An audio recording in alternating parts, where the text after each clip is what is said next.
वैसे तो बॉलीवुड में पुलिस वाले बहुत आए, किसी ने सिंघम बनकर गाड़ियां उड़ाई तो किसी ने चुलबुल बनकर बेल्ट हिलाई, लेकिन जब शिवानी शिवाजी रॉय सिस्टम की गंदगी साफ करने निकलती है तो मामला स्वैग का नहीं बल्कि सर्जिकल स्ट्राइक का हो जाता है। मर्दानी फ्रेंचाइजी की तीसरी किस्त उस वादे को निभाती है जो ट्रेलर में किया गया था। ये वादा था इस बार कहानी में और भी दम होगा, और जब रानी मुखर्जी अपनी आंखों में वो दमदार एक्सप्रेशन लेकर आती हैं, तब सामने वाला मुजरिम तो छोड़िए, थिएटर में बैठा दर्शक भी अपनी सीट बेल्ट बांधने को मजबूर हो जाए। तो चलिए बिना किसी देरी के इस सिनेमाई दंगल की गहराई में उतरते हैं और देखते हैं कि क्या वाकई शिवानी शिवाजी रॉय ने इस बार भी क्रिमिनल्स को नानी याद दिलाई है या ये कहानी कहीं लड़खड़ा गई है। तो दोस्तों, फिल्म की शुरुआत होती है एक हाई प्रोफाइल किडनैपिंग से। मामला गंभीर है क्योंकि शिकार बनी है एक एम्बेसडर की बेटी, लेकिन कहानी में ट्विस्ट तब आता है जब पता चलता है कि उसके साथ साथ केयर टेकर की बच्ची को भी उठा लिया गया है। जैसे जैसे शिवानी आगे बढ़ती हैं, तब जांच की सुइयां एक ऐसे अंधेरे साम्राज्य की तरफ मुड़ती है जिसे अम्मा चला रही हैं। अब ये अम्मा वैसी नहीं है जो लोरी सुनाकर सुला दे, ये वो है जो अपनी क्रूरता से रूह कपा दे। मर्दानी की परंपरा रही है एक सॉलिड विलन देने की, और अम्मा इस लिस्ट में टॉप पर आती है। वो सनकी है, डरावनी है और भिखारी माफिया के साथ मिलकर मासूमों की जिंदगी का सौदा करती है। अब इस अम्मा के साथ शिवानी का सामना होने के बाद आगे क्या होता है? क्या सिर्फ अम्मा ही इस कहानी की इकलौती विलन है? ये सब कुछ जानने के लिए आपको थिएटर में जाकर मर्दानी 3 देखनी पड़ेगी दोस्तों। मर्दानी 3 का फर्स्ट हाफ इतना टाइट है कि आप पलक झपकाना भूल जाएंगे।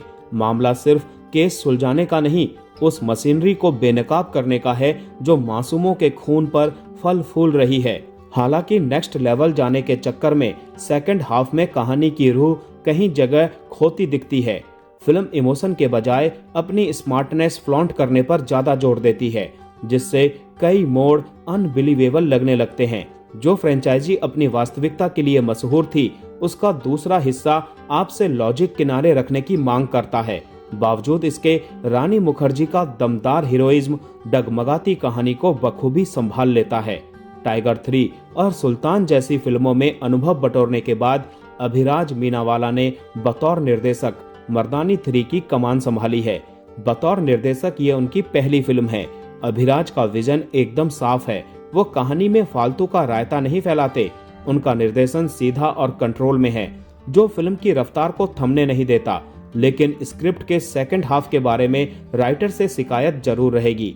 तकनीकी तौर पर बैकग्राउंड स्कोर फिल्म की धड़कन है, जो हर सीन में टेंशन को बरकरार रखता है। कैमरा वर्क और एडिटिंग इतनी सधी हुई है कि फिल्म कभी भी कहीं भी बोझिल नहीं लगती। एक्शन में भी कोई दिखावा नहीं है। यहाँ हड्डियां टूटती हैं तो दर्द थिएटर में महसूस होता है। अब बात उस किरदार की जिसके कंधों पर यह पूरी फ्रेंचाइजी टिकी है। रानी मुखर्जी ने एक बार फिर साबित कर दिया है कि खाकी वर्दी उन पर सिर्फ जंचती नहीं बल्कि उनके खून में रची बसी लगती है। एक पुलिस ऑफिसर की थकान, आंखों में न्याय की आग और वह गुस्सा। रानी ने बिना एक भी सीन में ओवर एक्टिंग किए दिल जीत लिया है। लेकिन इस बार टक्कर बराबरी की है। विलन अम्मा के रूप में मल्लिका प्रसाद ने जो खौफ पैदा किया है वो काफी लंबे समय तक याद रहेगा। उनकी खामोशी में भी एक घिनौनी सनक है। वही शैतान फेम जानकी बोदीवाला ने फातिमा के रोल में अपनी एक अलग छाप छोड़ी है। साथ ही प्रजेश कश्यप ने रामानुजम के किरदार में अपनी छोटी लेकिन प्रभावी मौजूदगी से फिल्म में 4 चांद लगा दिए हैं। भले ही कहानी दमदार है, लेकिन इसका ढांचा आपको पिछली 2 फिल्मों की याद दिलाता रहेगा। ऐसा लगता है जैसे मेकर्स एक ही सांचे में नई मिट्टी डालने की कोशिश कर रहे हो।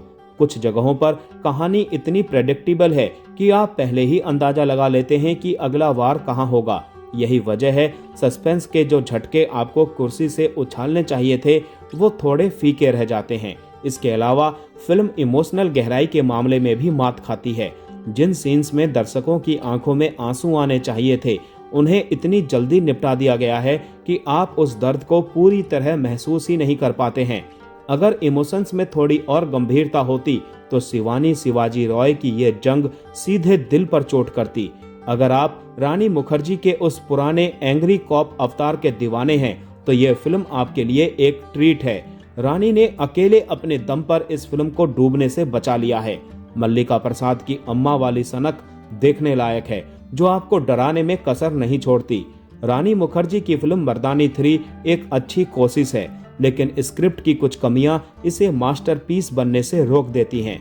बावजूद इसके ये एक जरूरी फिल्म है, क्योंकि ये उन मुद्दों पर बात करती है जिन्हें हम अक्सर कालीन के नीचे दबा देते हैं। रानी मुखर्जी की दमदार परफॉर्मेंस और अम्मा के खौफनाक जाल के लिए इसे एक बार थिएटर में जाकर देखना तो बनता है, क्योंकि ये फिल्म बाकी कॉप यूनिवर्स की मसाला फिल्मों से कहीं बेहतर और गहरी है।